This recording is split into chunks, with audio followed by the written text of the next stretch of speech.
audience. We are making this webinar series for everybody to get to know more and get to know about new knowledge, new skills, and new understanding of different kind of topics. And this time, I'm very happy and very honored to welcome Elina and Charles Bushmani from Design Elevator. You can say hi right now, guys.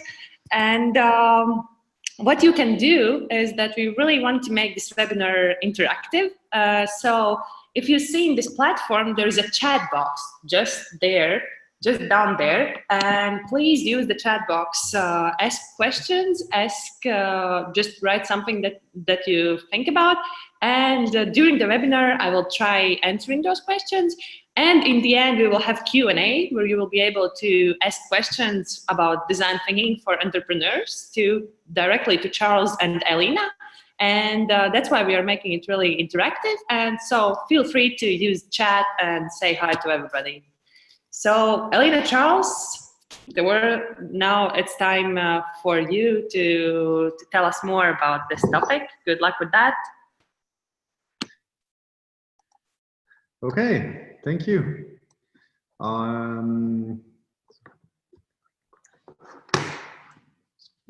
Hi, we're Elina and Charles. We're designers running our own design studio called Design Elevator. And today we will speak about design thinking for entrepreneurs. I hope some of you have heard something about design thinking, but if you haven't, it's also not a problem. After today, you will know more about it. Yep. Hello, I'm Charles, and I'll introduce myself a little bit later.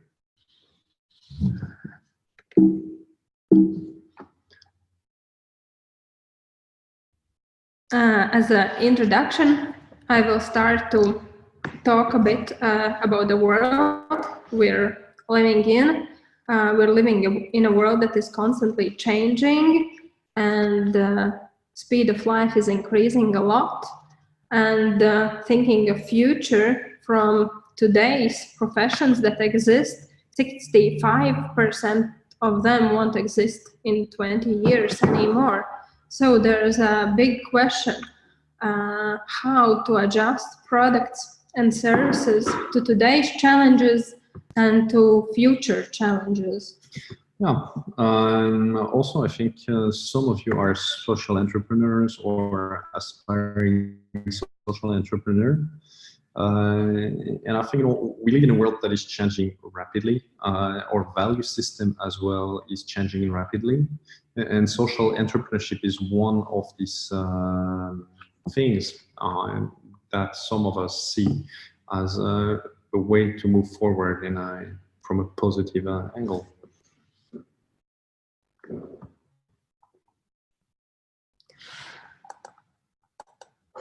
The method we are using in professional life and we strongly believe in is user-centered design. It is essential ability to combine empathy, creativity, and rationality to meet user needs and drive business success. So, who are they? Yeah, now it's maybe time we introduce ourselves a bit more. I'm Charles Bushmanis. I'm Swiss French. I graduated from high school in Japan, and you are now confused. There's also Elina. I'm not Swiss and I'm not French. I'm Latvian. I'm a designer by my profession. I have studied both in Latvia and in Finland. And since 2 years ago, we started our design company called Design Elevator.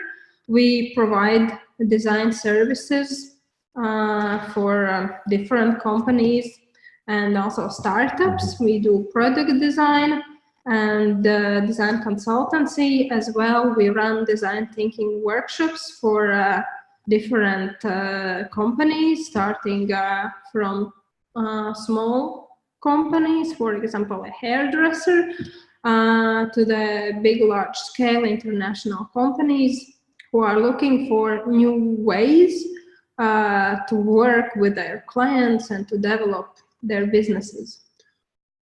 Yeah, so active in the field of mostly product and service development, working with public sector, private sector alike. The first design workshops that I gave in regard of design thinking was actually was in 2010 in Geneva. So we had these creative workshops where I started developing a bit our approach towards this. What is important for us and what goes together with our personal beliefs is to help people with design methods, to help to make their products and services better, more understandable for users, and more successful. And for us, it's important to share this knowledge.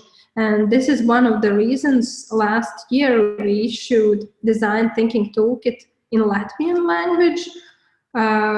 Maybe you can tell why we choose to issue it in Latvian. I think for us as designers, we're working a lot with people, and it's important for us that the client participates to its maximum possible extent in the design process, in the development process, because they have a huge amount of knowledge of the field, of the technology, technical knowledge, and so on. So we're a bit asking ourselves how to act on that in the best possible way. But also we believe that the tools we use as designer in somewhat intuitive way every day, that also comes with practice, we could share them with people. We could help people, make them accessible. So we created that toolkit also to help people work, develop their project, product, services, or even policies. And what is important as any product you develop, you test it. So being in Latvia, we created it in Latvian, also together with a colleague, Signe Adamovica. And we tested it on different groups in regions of Latvia, because most of the companies, the innovators, they start small. So we needed to make a tool that is accessible for them. You may wonder a bit where design thinking and design methodology came from. And this is, I think, a bit the story of the origin of design thinking. It's Toyota who created this minivan to sell on the American market, so the Sienna minivan. And it's been a commercial disaster for them. They sold only a few in the entire country. So coming back, they asked themselves, okay, what did not work? How can we understand that? So they sent a team of people going from Alaska to Florida. So a nice road trip in the US. But in the team, you had marketing people, you had designer, anthropologists, engineers. So a team with a various background, really multidisciplinary. And they went in the country, looked at how people were living, how they were using their car, trying their own cars on American roads, and getting this direct feedback. In some cases also asking people to use it. And this is how Toyota has been able to learn in-depth knowledge also about the American market and car culture. So the next car series they made were a huge success in the US. And they called this back then Genchi Genbutsu, which translated means go and see. So literally go there, have a look at what is there. A bit later on, this this philosophy and this design methodology we use was theorized by IDEO and fell into a framework they called design thinking. That was around 2011, 2012, if I remember. So yeah, how to make design accessible. And I think the key there is get out there, talk to people, test things out. Also, we have the chat open, so if you have any question, we're likely able to read them. So, what is design thinking? Design thinking is a user-centered methodology to come up with collaborative solution to solve problem, develop or improve new product, service or policies. It's non-linear, creative and collaborative, and it requires a specific design attitude. User-centered method, it means we are putting the user needs in the center, but when we're speaking user needs, we're also speaking context. How do they live? What do they eat? What type of car do they have? How they commute to work? And all these a bit intangible elements that do not seem to make a big sense to know when you develop a product, but they very often come into play later down the road, or just being able to have a bigger, more complete picture of the client. Also, it's not a one-man job. Design thinking is collaborative by definition. Toyota was a team of different people. They went out there and they talked to people and they asked them, oh, what can we improve?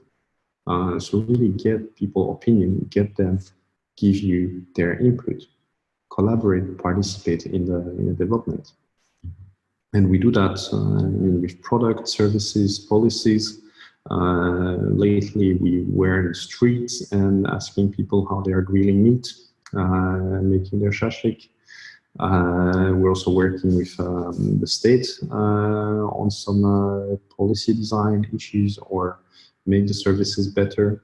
We had a case there with was the Zemkopivas Ministry, so the Agriculture Ministry, looking on how to help farmer register tractors and inherited from Soviet Union time, for which they don't have the papers. So a team of people went to speak with them. They really opened up, told them all the absolutely illegal things they were doing with these tractors, that they could not have technical control and so on, and they wished to have, and together worked on a way. Also, the farmers were taking into account the issues that the ministry had, like how can we be sure it's not stolen? Do you have any ideas or maybe suggestions or solutions there? They were giving their input. Yeah, non-linear, creative and collaborative. It's not you do this and then this and then this and then this. Very often you're at a point you learn something, you need to go back. But I think the very most important thing is about the design attitude. And a design attitude is really about being open to people. I know I don't know. I know what I'm saying or stating are assumptions for which my client might have better insight, comments, and so on. Be resilient. When we develop product or services, the first prototype is almost never what's end up being implemented. It very often fails, and we learn from it. And be inspiring. I think also our roles as designer, very often we have to take lead in some aspect, if not the entire aspect of the product development. And it's about inspiring people, giving them envy to go there. But people we work for, people we work with, but also clients. Yeah, how do we imagine the future? Don't be afraid of saying crazy things that are crazy. Not judging people for their ideas. This is the first 5 steps here is how design thinking is generally described. Understand the context, the user, dig deeper in the problem, really pinpoint what are the issues, generate ideas to solve it, make prototypes and test. In practice, very often we start with point in the dig deeper. Okay, there's that problem. And then we go one step back into understanding, okay, why is there a problem? Who is the person having that problem? What's the context around? Then we jump back there, dig deeper, in some point that we're able to discover through getting better knowledge of the context, then we generate ideas together, very often together with the potential users, clients. These ideas sometimes leads us to say, hey, we don't know about this, so we go back and ask people. And later on, we create prototypes. First, from low resolution to high resolution. So cardboard prototypes, paper and pen. And the more we advance in the project, the more realistic the prototypes become. And it's important, in a sense, the prototypes we do, that they do not look good, they do not look finished, they do not look perfect. Because if they look too good, people will be afraid to comment, oh, it looks great, nice, congratulations, you did a great job. I think your product is shit, but I cannot tell that to you because I'm afraid to hurt your feeling. If you have something unimpressive, just offer them a pair of scissors and markers and ask, okay, what would you change here? How would you modify it? And they very often do. So that's part also of the testing process, getting people involved. Then a lot of the people we work with are not directly the decision makers. So this is why also in a toolkit we created, we saw a need, well, through all this experimentation process and testing top people, we saw a need for them to learn about how to deliver a message, how to get people on board. Simple tips from a presentation. I don't know if any of you have ever assisted to a presentation from the Latvian state. But when you look at their PowerPoint, it feels like reading a dictionary most of the time. Just a lot of text. And yeah, tell your story, get people inspired. If you want to pass technical documentation, make technical documentation, don't put them in your slides. And advices that are very common sense. Also some other tips on how to prepare and how to better pass the messages, etc., that are going a bit deeper.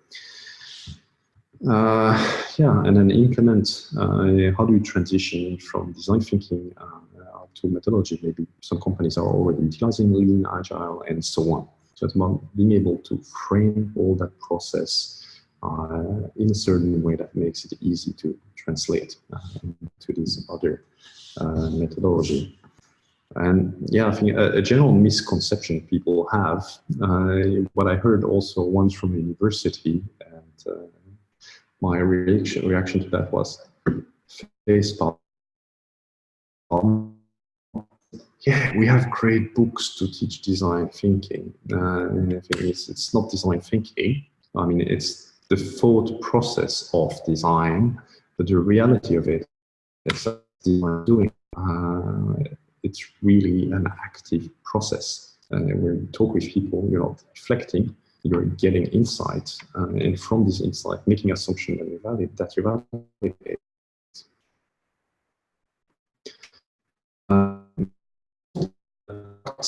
We worked with quite a while ago. Was a microphone for a company called Self-Test Technologies. Really nice guys to work with, by the way.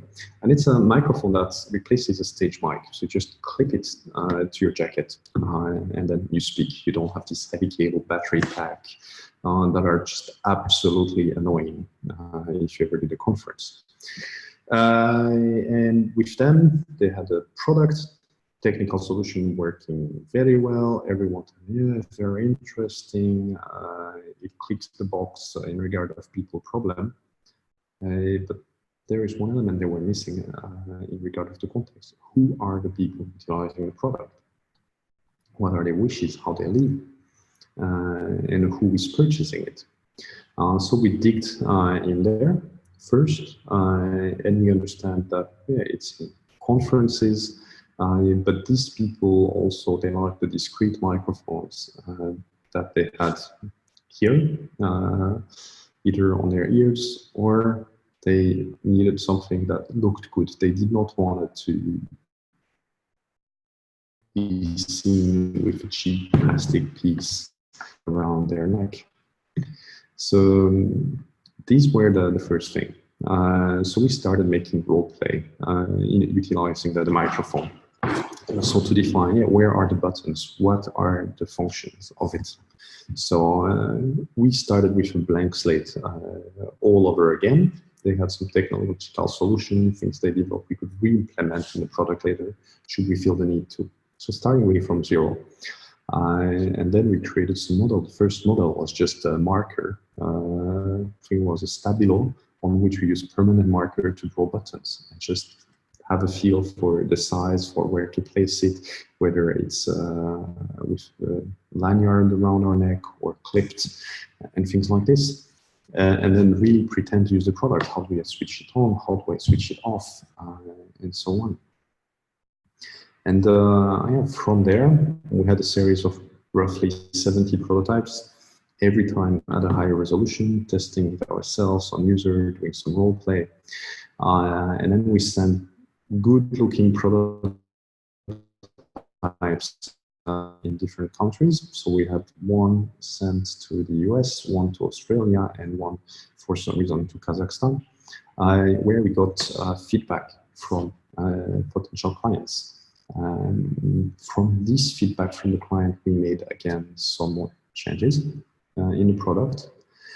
And the role also we have as designer is really having that holistic approach between the clients, the users, and also working with the engineers.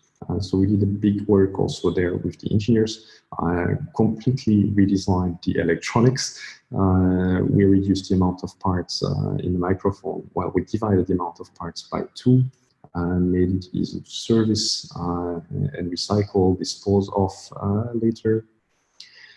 And you could see how the engineers got involved, especially the ones working on the electronic parts. They signed the board. They were, all of a sudden, they were very proud of the product. And I think that's one of the best rewards you can have, like when the people you work with take pride in the product.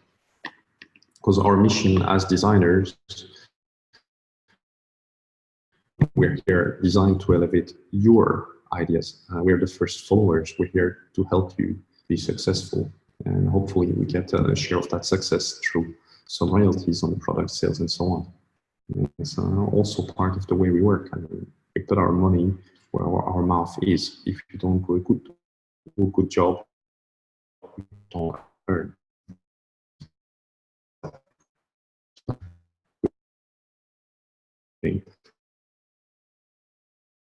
I get a royalty deal with them.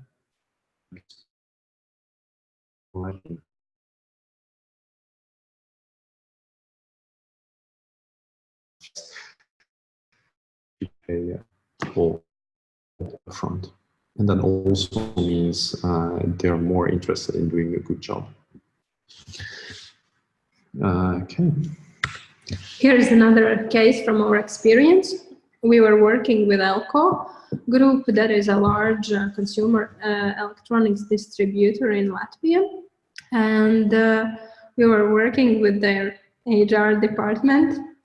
And what they wanted, what was the challenge for the workshop is how can they become better employers and how employees can have a better experience when working in Elko. And what we were doing was employee journey mapping when we were creating quite big template on the wall. It was 6 meters long.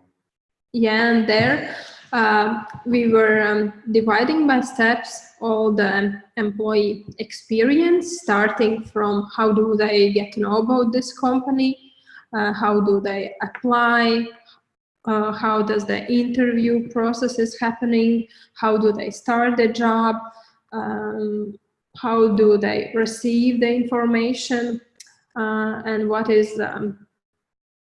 are their main duties, and also how do they grow in the company, and also at the end how they are harvested, or how happens the process, how do they leave the company, or maybe if they don't leave, maybe they continue working there. We were mapping out needs, fears, and expectations together with our client. And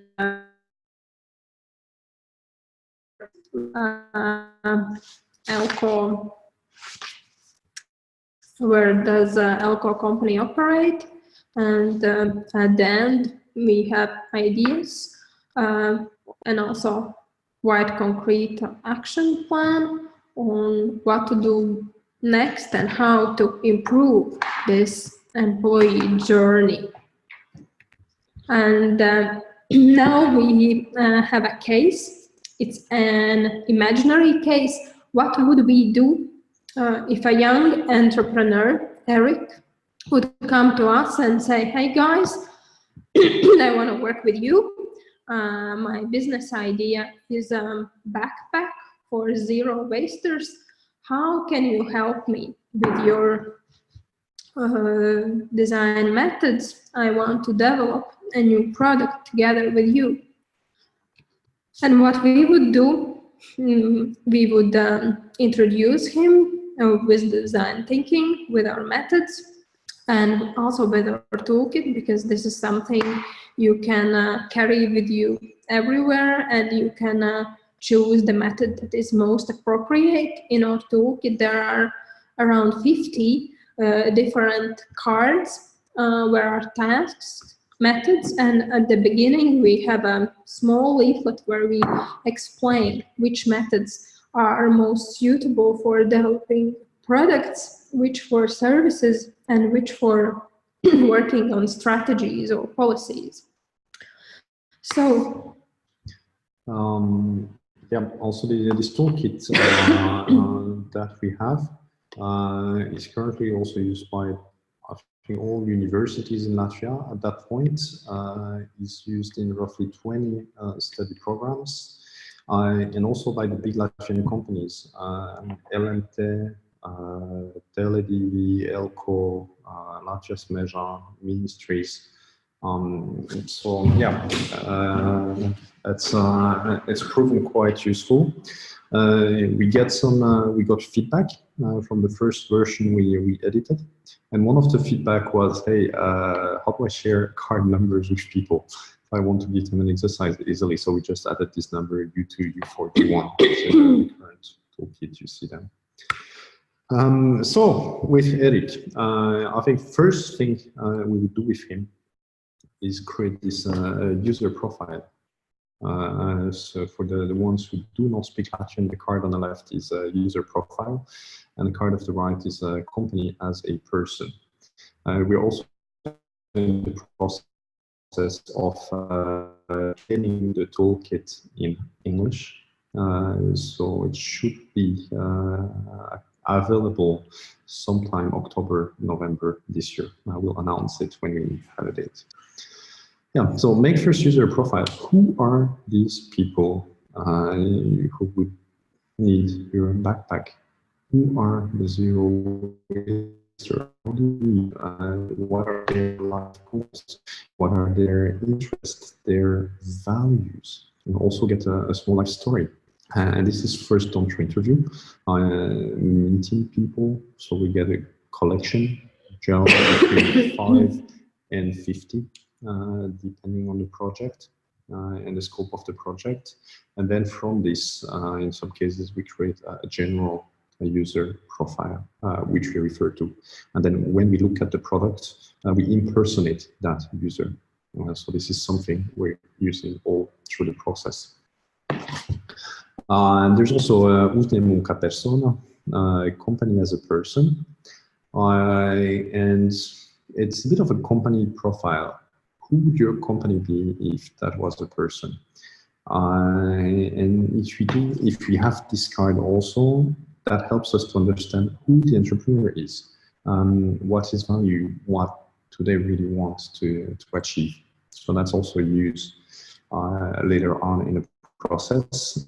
And this is also some exercise you can do and use about communicating your own company, your own product, who you are, because as soon as you grow, the company is not anymore the founder. it's a group of people, and this is a way to ensure coherent communication as well.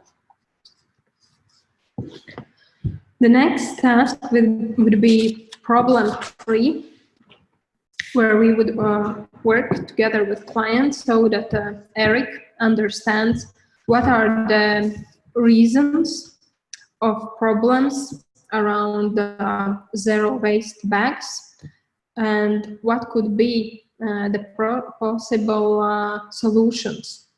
And then also another task would be SWOT analysis about his solution or his idea or his concept, like what are the strong points and what are the opportunities and threats. Each of these tasks can be also done repeatedly when Eric is developing his idea a bit further. Yeah, it's a bit of a never finish process. We always discover, update, and adjust these. And then we have the idea section, which is about pretty much generating ideas for it. And here are 2 of the exercises we have. One is a draw storming, so just don't think, just draw. Really rapidly, a lot of ideas, get things out of your head. And I think also expressing ideas in a graphic way, either with drawing or whatever models, Legos, is working better than writing them. So if you're one of these person writing your ideas, try next time to make a drawing of your idea. You may be surprised about how you feel about that and how much easier and how much deeper you can go with a drawing than with text. Another one exercise we use, this one is especially when you have already existing product on the market, is what we call a bad brainstorm. How can we make a good product worse? How can we make a service worse? So what addition we can do? And what this really helps us to do is pinpoint the very core important aspects of the product that are right, and really being able to work on it and lose focus on the ones we're not trying, aspects we do not find ways to make worse. So it's a great focus tool as well. We have plenty more exercises like that, but the point is, just do something. Try, don't be afraid of your ideas. We had cases with clients where literally suggestion was to build a gold statue of 6 meters made out of solid gold that people could come and scratch. Completely unrealistic. But the whole point of getting this idea out, not being afraid to do that, made people feel much more comfortable. Also in the session and speaking out their mind, and there was a whole reflection of what is the goal, why is the value. So being able to rebound on that. And if you're working with a group of people, first thing you need to do together is do something stupid together. Have a good laugh together, because then you have these things where you don't see the other from such a serious angle, and it really makes it easier to communicate. The next set of methods is prototyping. For me, prototyping is the best thing, what I love the most about design, and I guess it's one of the reasons why I'm designer. It's all about making your idea tangible. Here we offer 2 methods. One is paper prototype, where you make a very simple prototype out of paper for your product idea, in this case, a backpack for zero wasters. At this stage, it does not matter how finished it is, how excellent it works. The main thing is to show the idea and also try out what works as planned and what does not work. And then one more method we are offering is experience prototype, that you already improve the prototype that it's close to reality, that you use materials that are similar as you are planning to use, and that you can give this prototype to different types of users and test out how it works. And even doing this, even at this stage, you might think, oh, I'm so close to my final design. You should still keep your mind open and be open still for quite big changes that may occur in the next stage. Yeah, I think the key also in prototyping is from low res to high res. If your prototype look too good, people will be scared of commenting, or they will not want to hurt your feeling. And then about testing on user, I think first test it yourself. You're gonna get a lot of things, but test it yourself, pretending you're that person, that user persona you created. Because then you have a completely different view on what you're doing. If you stay yourself too much, you're too much into your product and you're lacking that step back. It's also why we test it on people. When I was a student, the best person to comment of my design was my grandmother, because if there is something she will not understand, it meant I had to change it. To always assume users are stupid. You need to make your product or services idiot-proof as much as possible, and that generally also means hassle-free. Testing on user, there are two types of user that it's very important to test on. You have one user that is familiar with a process or a product or a context.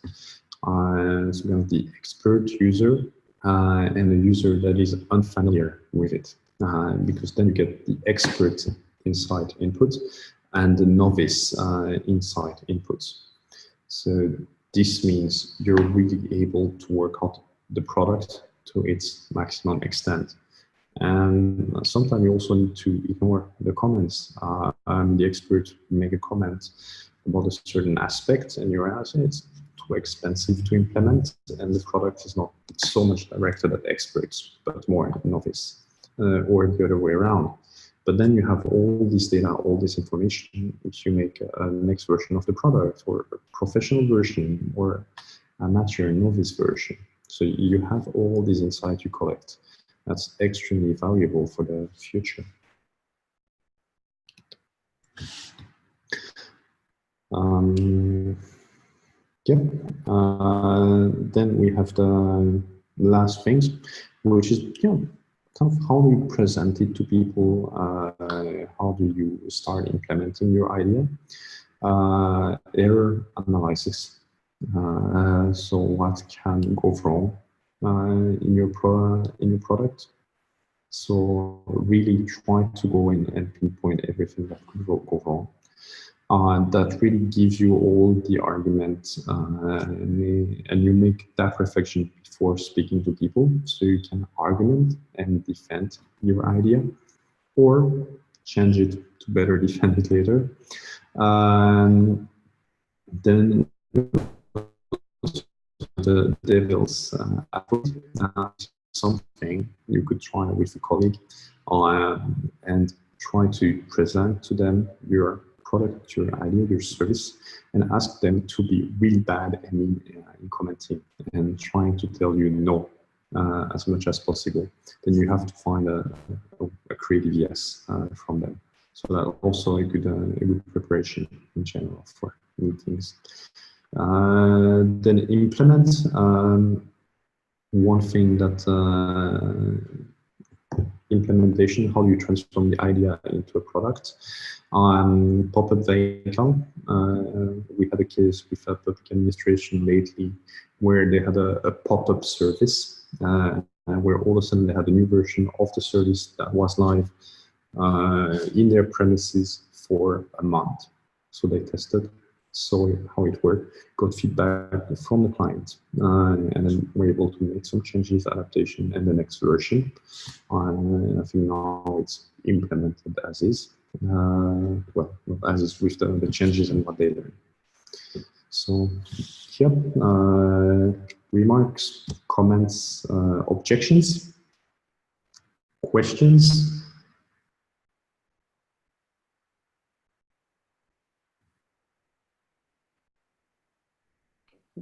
Yes, thank you very much for this content. I think it was very interesting. We haven't got questions on a chat box, but right now it is the right time that you can write something in the chat below, or you can just unmute yourself and maybe even start your video to really have a conversation with Elena and Charles. But I have like some introductory questions for you. So basically, like, where to start? Like, what would be the first thing that you need to do tomorrow morning if you want to do and use design thinking and this methodology? Get a coffee, a good breakfast, and talk to people. Okay, but more specific. You can practice speaking to people, small talk. And I think this is, in a Latvian context, one of the most difficult things to do to people is speak to people. You go to a party, you have the four corners of a room with four groups of people, one group in the center, and they do not interact together. I try to speak to people, go to a bar, have a small chat with the barman. When you meet your neighbor, speak about their cat, you can practice having small talk. And observe what is around you. And also it's important to put all the ideas together, like taking pictures from everything that is interesting and that leads you towards the possible solution. And also when you come to talk with designer or decide to involve designer in your design process, it's very good if you have already some kind of material samples, some ideas that you already put together, like a little folder or something. And if you're planning to work with tangible things, materials, objects, then it's very important that you are trying to immerse yourself in that material and experience world already. And don't be afraid to share. Share your ideas with people, because if they want to steal your idea, they're going to have to be so much better than you at making it happen. Like for me, the main question is how to convince all stakeholders to really go for it. Because like always, it's, in a teams, it's not only me, you have different stakeholders involved, and how to really convince them that, yes, this is the way that we should do that. It depends. I think it really depends on the project and the scope. The general thing is, do we know whom we're working for or with if we're developing a policy or a product? If the answer is no, then there are different exercises you can do for that. Understand people, generate ideas, test them, and deliver them. I think the reason to go for it is mainly financial. Because if you're earning more, you're more likely to be successful. And we see with incubator data, companies startup utilizing design as a methodology in their product development are 2 to 3 times more likely to be successful than the ones who don't. We see companies who use design as a strategic tool, as a methodological tool, having a turnover between 30 and 50% higher.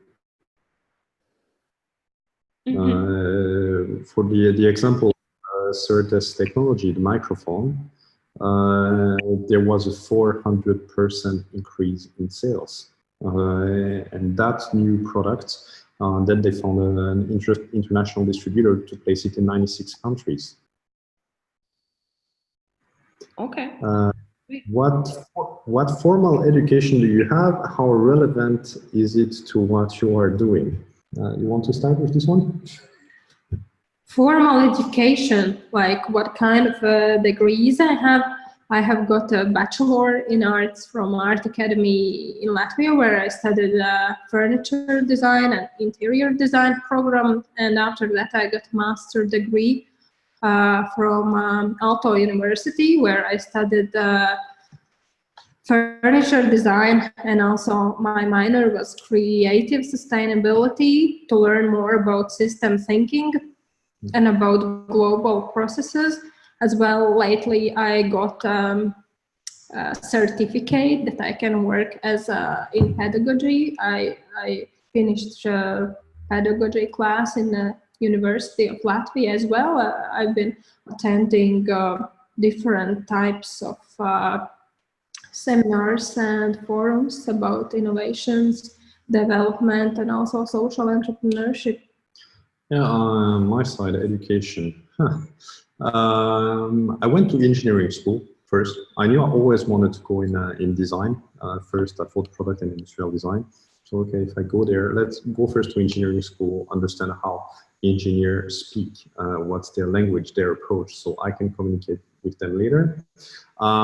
Then I went for an MBA program that was called Venture Lab.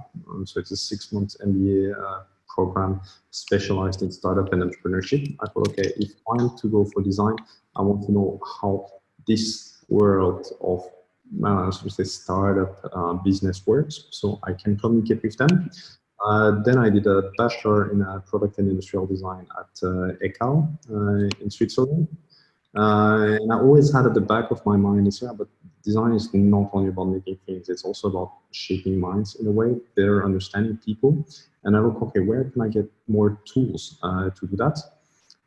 So in parallel of my studies with some friends, we developed something that was back then called Crazy Brainstorm, where we're giving creative and design workshops in Switzerland. We had big banks as clients, CNC manufacturer, municipalities, CD shops, and so on. And then later on, we had Eon, Benelux, with whom we did that. And from there, I went for a master in Design Academy Eindhoven in the Netherlands. And I always had that way of working where I'm working on projects that are very kind of from a social perspective, policies, services on one hand, and on the other side, product development. So I worked also at university, creating an innovation center in Riga Technical University, then working on redefining the business incubator there. I always work closely with business incubator. I worked with LIA in redefining their services. Currently, we're training 300 people in Valsts Administrația Scola in Latvia in the use of design methodology. But I think more than the education, it's about the experience of doing it and how much you learn by practicing. I think, you know, having a degree in design thinking or a paper saying you're an expert or something like that doesn't mean much unless you really live it and practice it. And I think you need to apply it in your daily life. It's the same for people when you're looking for interns or people to collaborate with. We really don't care about their degree. We care about their portfolio and what they're able to do. And also how willing they are to learn. Because we, as I said at the beginning, we live in the world where everything is constantly changing. And we are already that generation that won't have the same. And we are the ones who need to learn lifelong. So no matter in this way, what is our previous education, how many master or bachelor or PhDs we have, we still have to continue learning new things. And I think amongst the people we trained, there's absolutely no paper or background in design education, whom I would consider a design thinking expert because of what they're able to achieve. Thinking they're typically the case of the Zemkopības Ministrija in Latvia, where they're able to speak with farmers about illegal things they're doing and how to change the system.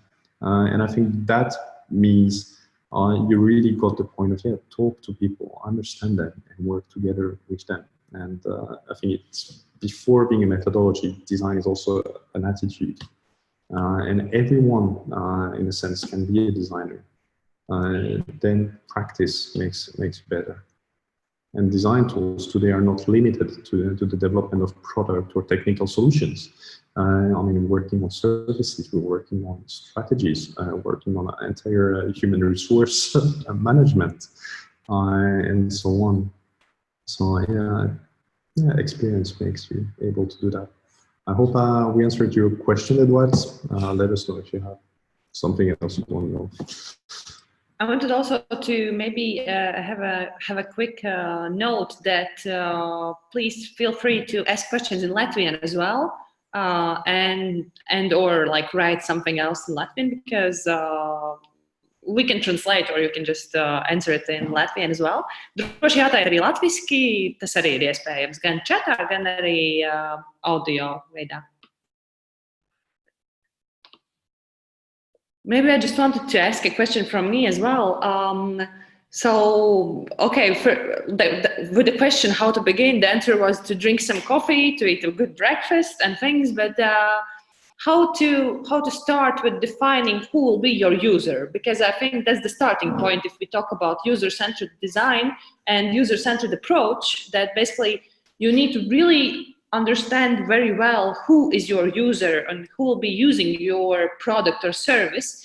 What would you suggest to really understand your user to the extent that you can use that methodology to help them? I think it's about context, and before having a user, you need to have the context. If you refer back to Eric and his bag for a zero waster, especially get in that zero wasters environment, field, speak with them, attend events, create connections with them, because this is how you start to know them, to understand them. And you know, we never fully understand the user. This is why we test it on user later, and we invite them to come and to participate in the prototyping process, because we can make assumption only up to a certain point. This is where, you know, drinking coffee with them, having social lubricants or some hookah is very important, because create that personal connection and refer to the same people over and over again. Make them part of the process. And from there, yes, there has been a method we presented also during our speech, user profiles that you take, for example, an A4 page where you draw portrait of your user. You write his approximate age, his hobbies, where does he work, or what is his family situation, what are his dreams, what are his goals. Then you make maybe 5 this kind of profiles, and from them you understand what are the main values, what are the main challenges, and how to move on from there, from these users. And maybe you will see among the people you know, or you communicate, or you have met in the Zero Wasters conference, who are the key persons. So if you're designing, we have the case designing a scooter, go hang out with the youngsters tuning their scooters. Okay, you're not designing a scooter for youngsters, but this is a very important user group within the product. So just go hang out with them, understand their view, their opinion, what they're looking for, because this is going to help you a lot. Even if you're designing a scooter for someone who never rode one before. They have just so much valuable input. So speak to the expert user, speak to the novice user. Yeah, talk to people. Don't be that person in the corner of a Latvian party. Yes, so let's talk to people, and let's start talking to our end users and the ones that we are making products and services for. And I think that's a really powerful message and powerful remark to wrap up our conversation. If there's no questions, maybe we can just wait for 1 or 2 minutes. And if there's something that you really want to ask, but you're a bit like ashamed or afraid of, don't be afraid, and just put your question in a chat box. And if nothing will pop up in like a minute or 2, we'll be done for today. And yes, so let's wait for a bit, and maybe in the meanwhile Yes, great. In the meanwhile, maybe you can tell more about, like you said, the design thinking is about attitudes, tools, and results, and maybe tell more about that tool that you have mentioned about the design thinking cards. Like, if I want to have all of those tools, where do I get them? So you can purchase our toolkit currently from Yanis Roze, Zwaigzne, ABC, everywhere in Latvia. There are a couple more online shops having it, or you have the possibility to buy it from our own shop at designelevator.com or at domāšana.lv. And there, LSUA has a discount code. Do you remember what you have a discount? What was it? I think you need to enter LSUA in the box or something like this, and then you get €6 discount on it. It sells for €31, but then you get it for 26. Yes, and we will also be in social entrepreneurship market on 24th of August, and there we will sell our toolkits for those who are a bit skeptical, who want to take a look. It will be possible. Yeah, I mean, as of now, we started selling them in just before Christmas 2018, so less than a year. We sold over 400 so far, which, I mean, for a specialized material in the design field, is not too bad. And this we have quite a bit of requests as well for an English version. So if you want to stay informed for an English version, just send us an email, info@designelevator.com, and we'll let you know when it's ready and give you a discount then as well. Jautājumu, komentāri, iebildumi? Okay, there's no questions, so yes. Yeah, I mean, be yourself, talk to people, and trust your guts. Because we also, our brain works in a way we're able to recognize pattern. We're able to know 5 minutes before the boss arrives in the office that the boss is going to be in the office, even if we cannot say why exactly. And there is a pattern recognition that is built into us. So just, trust your guts. Validate it. Don't go blindly, but trust your guts as well. That's even better closing remark. So thank you very much for this webinar, and thank you all participants, and see you in our next webinars. And the next one will be next Thursday at 12 o'clock. So follow information on our social networks and get to know more. Thank you for participating. And thank you, Elina and Charles, for the great content. Bye. Thank you. Bye. Bye.